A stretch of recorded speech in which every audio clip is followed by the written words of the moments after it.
Hello et bienvenue dans une nouvelle vidéo. Aujourd'hui on se retrouve pour un haul.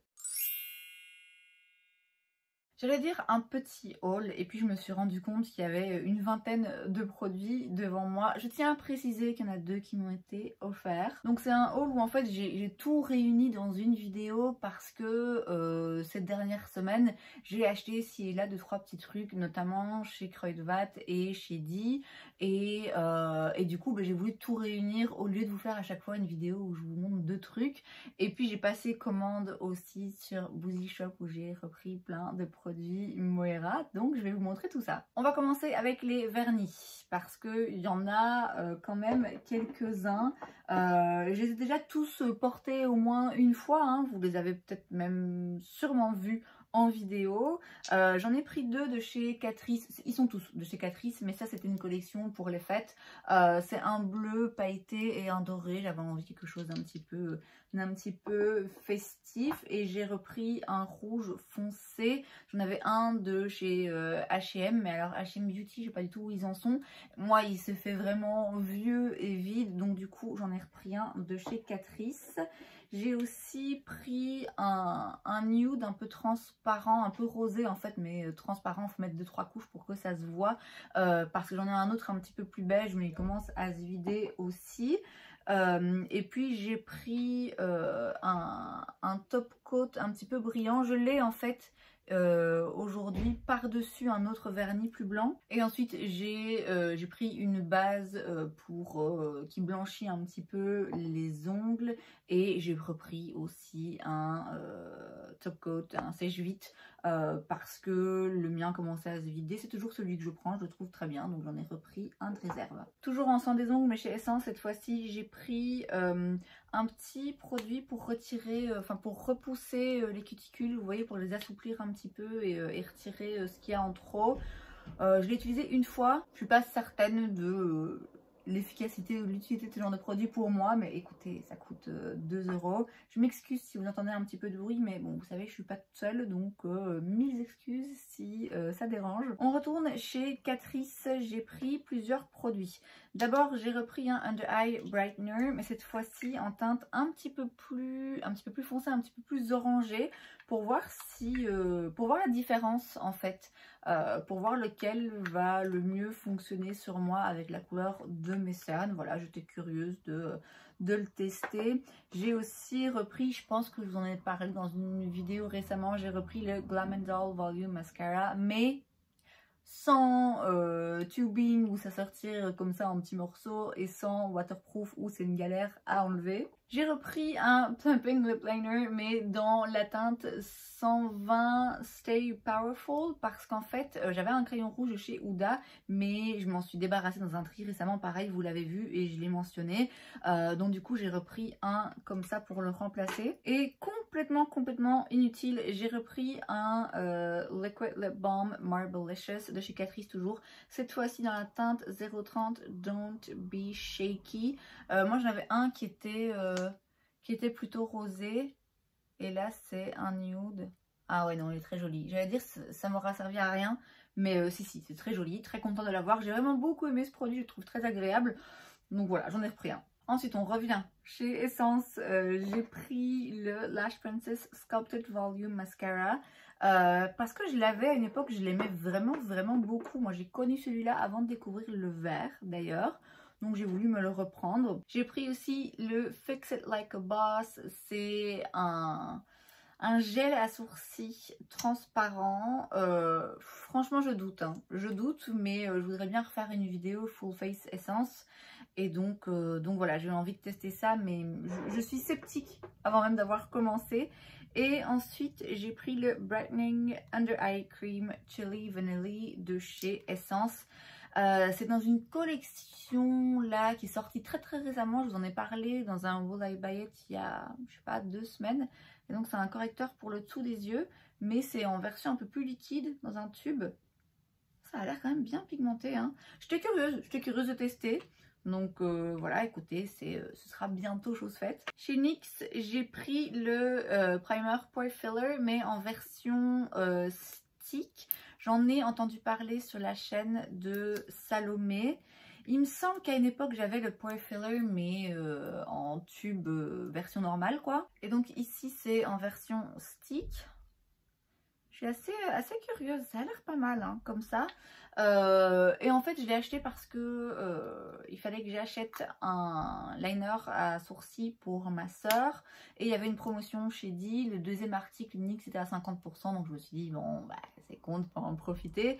Et malheureusement dans le Di où j'étais il y avait une très petite sélection. Il n'y avait aucune des nouveautés que j'aurais peut-être eu envie éventuellement d'essayer. J'ai vu ça, c'était pas cher, c'est un petit format en plus pratique pour voyager, donc j'ai envie de tester. Et enfin, dernier truc que j'ai pris chez Di, c'est le Soft Matte Cream Blush de chez LA Girl. La marque débarque chez Di, du coup ils avaient une offre promotionnelle pour l'occasion. Je sais plus exactement, moi je me demande s'il n'y avait pas 20% sur la marque, je sais même plus combien je l'ai payé. Moi j'ai pris la teinte Cutie, vous me connaissez hein, un blush liquide en plus, il fallait que j'y aille. C'est un peu pêche. Ouais, il a l'air joli. Oh, il a une odeur qui me fait penser à quelque chose. À voir, à tester. J'en ai j'en ai déjà beaucoup dans ce genre de formulation, dans ce genre de teinte.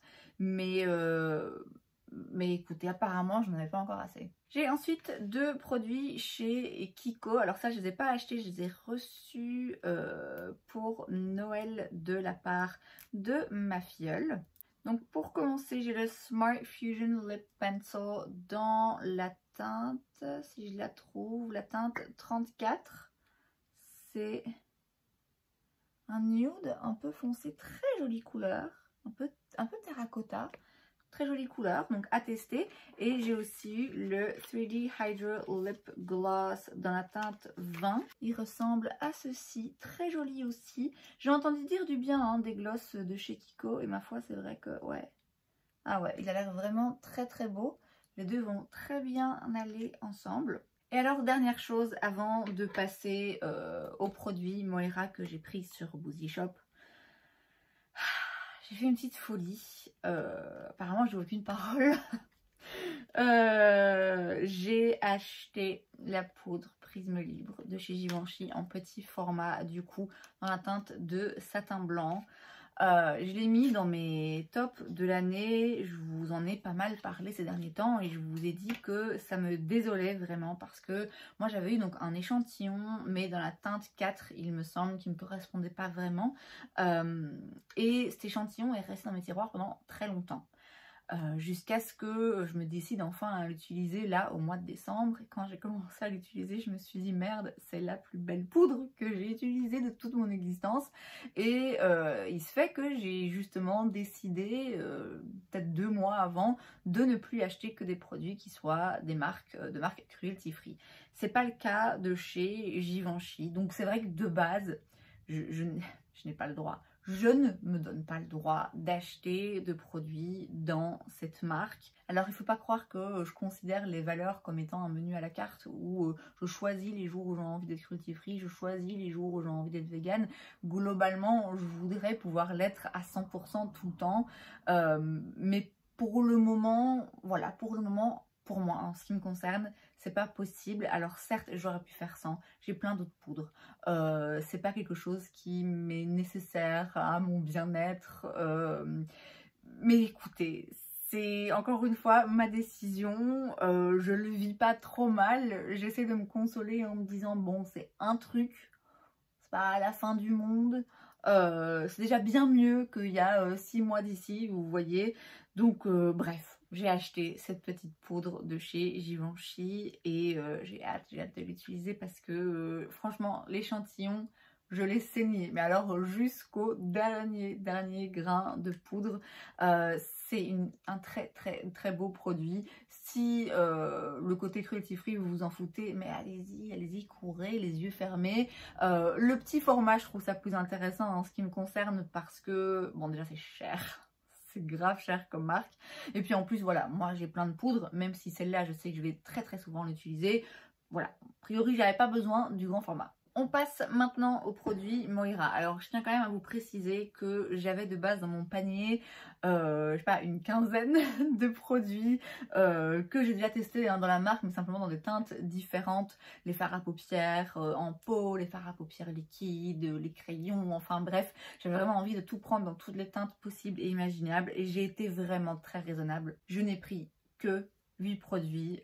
Pour moi, franchement, c'est vraiment raisonnable. Bon, je vous cache pas que j'ai 2-3 regrets. Je me dis, ah, j'aurais dû en prendre plus parce qu'en plus, je me rends compte qu'il y a des teintes qui sont un peu trop similaires et sur le site, je ne me rendais pas compte. Bref, je vous montre. On va commencer par les produits que je connaissais déjà. Ce sont les Diamond Days Liquid Shadow. J'ai donc repris 2 teintes. J'en avais déjà 2. Donc là, j'ai la teinte Committed qui, si je me rappelle bien, était soldée celle-ci.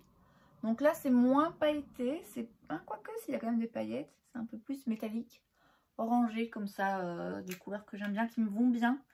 Et j'ai pris aussi la teinte 16 Bel Air, alors qui ressemble assez à ce que j'ai sur les yeux. Moi j'ai le Shadow Pot dans la teinte OMG. Vous voyez, c'est un peu le même genre hein, finalement. En fait sur le site ça avait l'air plus doré que là où il y a vraiment plein de reflets multichrome, vert, mauve. Mais c'est très beau, hein, c'est vraiment très très beau. Mais ça, je vais m'en reprendre parce qu'il y a encore facile 5 autres teintes que j'ai envie de tester. Et j'ai repris aussi justement de Shadow Pot. Donc ce sont les fards à paupières un peu pas libres mais un peu quand même qui sont juste un tout petit peu compressés. Et donc là j'ai pris la teinte Literally, c'est la teinte 03 qui ressemble à ceci. Oh là là, oh là là, oh regardez comme c'est beau. Oh. Ces produits, donc c'est précisément les Star Show Shadow Pot, donc de chez Moira, hein, toujours incroyable, absolument absolument dingue. Et ensuite j'ai pris la teinte 17 Eureka. Là c'est un peu plus foncé, c'est différent de ce que j'ai l'habitude de prendre, mais justement je voulais changer un peu. Ah ouais, oh là là. Après, même quand c'est foncé, ça reflète tellement bien la lumière, en fait, que ça alourdit pas pour autant le regard. Vous voyez, c'est vraiment des produits qui sont qui valent de l'or, d'après moi. Et pourtant, ils sont bon marché. Alors, bon marché, je sais plus précisément. Je pense que ce petit pot, il tourne autour de entre 8 et 10 euros. Bon, alors, si vous en achetez 5, ça va vite vous revenir une fortune. Mais franchement, je trouve que pour un truc... c'est quand même vraiment pas exagéré. Alors de nouveau, si vous achetez une palette de fard à paupières, vous payerez moins cher et vous aurez plus de teintes. Mais là, on est vraiment en phase de formulation très très spéciale. Je sais pas si vous voyez la beauté et la qualité du produit. Franchement, même si c'était vendu 20 euros, je trouve que ça vaudrait encore le coup d'après moi. Ensuite, on passe à des produits que je ne connaissais pas. J'ai tout d'abord le Super Hyped Liquid Pigment. Bon, alors, je vous avoue que j'ai du mal à voir en quoi ça diffère concrètement des Dazzle, comment ça s'appelle déjà? Diamond Days Liquid Shadow. Vous voyez, ces petits produits que je vous ai montrés avant. Bon, d'après moi, c'est un peu le même genre de produit. Et vous voyez, ça ressemble quand même vachement aux produits que je vous ai montrés avant. Donc là, c'est la teinte 22 Therapy Session. Et ouais, c'est très similaire. C'est franchement un peu trop similaire à mon goût, mais voilà, c'est pas que je me suis plantée, c'est qu'en fait celui-ci sur le site ressortait vraiment plus jaune-vert et l'autre vraiment plus doré. Alors c'est le cas, hein, c'est le cas parce que celui-là, il y a quand même plus de reflets, j'ai l'impression. Mais bon, après, en termes de formulation, je vous avoue que là comme ça j'ai du mal à voir la différence. Par contre il me semble que les Super Hyped Liquid Pigment ils existent aussi en version mat, donc j'imagine que quand même la formulation est différente, mais bon là comme ça à première vue ouais c'est quand même très ressemblant, donc j'aurais pu prendre une autre teinte, mais écoutez. Et ensuite j'ai pris le Glitter Liner qui est donc comme son nom l'indique un liner à paillettes. Et j'ai pris la teinte Crystal Star. Alors il y avait d'autres teintes très jolies, mais tout était en rupture de stock. Je sais que c'est aussi disponible sur Maki Beauty, hein, la marque Moira. Et donc là c'est plein de petites paillettes. C'est juste là. C'est toujours un peu dans les mêmes tons. Mais là il y a un petit peu plus un côté multicolore, aux paillettes. Et enfin, j'ai pris de Hologram Glitter Gel. C'est donc des gels pailletés. Regardez même les collants des emballages. Ils sont splendides. Alors, je doute que ça me plaise autant que les autres produits, que je les utilise aussi souvent parce que c'est pas le genre de produit de manière générale que j'aime forcément utiliser, mais c'est tellement joli, j'avais vraiment envie d'essayer. Alors déjà, ce qui me plaît, c'est que il y a de la paillette. Vous voyez, dans les gels à paillettes, parfois il y a plus de gel que de paillettes. Or là, on voit que c'est bien compact. Et alors, il y a des grosses paillettes, hein. Donc là, c'est la teinte Disco Ball et ça ressemble donc à ceci. Après, c'est très aléatoire ce genre de produit et concrètement dans l'utilisation, c'est splendide, hein, mais concrètement dans l'utilisation, je sais pas quand, comment, pour quelle occasion je vais utiliser ça. Est-ce que ça va pas me gaver plus qu'autre chose de pas... j'ai l'impression qu'on a un petit peu moins de contrôle sur ce genre de produit. Mais ouais, je vous dis, je pouvais pas résister. Et ensuite, j'ai la teinte Pool Party. Ah ouais, c'est super beau. C'est une saloperie, hein. Parce qu'en plus, vous avez des paillettes de plein de tailles différentes. Et vraiment, en termes de distribution, c'est un petit peu au petit bonheur la chance. Mais regardez. Oh là là. C'est le genre de truc, je vais les regarder, juste je les regarde. Et moi, c'est bon. Ça m'a fait ma journée. Et écoutez, c'est tout, j'ai envie de vous dire, c'est déjà pas mal. Je testerai de toute façon ces produits, soit je les teste en vidéo, soit ils se retrouvent dans les top et flop ou dans les revues rapides, mais quoi qu'il en soit, a priori, si j'achète quelque chose, je finirai bien par vous en reparler. N'hésitez pas quand même à me dire s'il y a un produit en particulier que vous voulez me voir tester. Et c'est donc tout pour cette vidéo, j'espère que ça vous a plu. Si c'est le cas, n'hésitez pas à laisser un like. Vous pouvez aussi vous abonner à ma chaîne, parce que c'est gratuit, donc pourquoi pas. Et moi, je vous vois la prochaine fois. Bye!